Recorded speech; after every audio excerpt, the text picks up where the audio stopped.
Chris here, back with another video for you guys.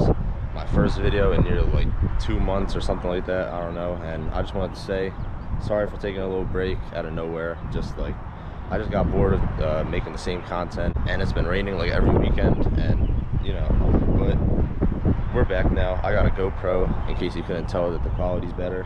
Hope you guys like how it looks. But in today's video, we're about to be reviewing this 2022 Dodge Charger Hellcat. It looks really good, and I can't wait to show you guys this car. So first, I wanted to also say thank you guys for getting me to 1,000 subscribers. I really appreciate the support.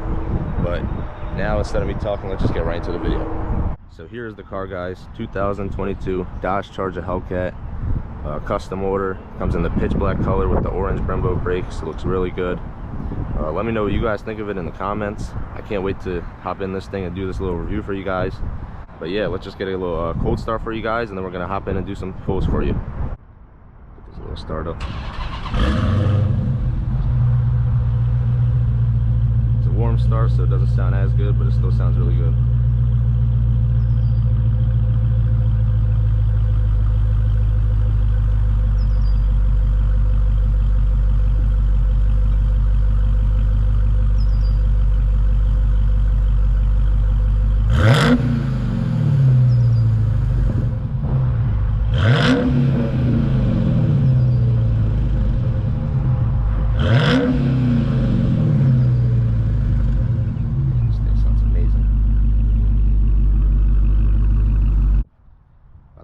Flyby.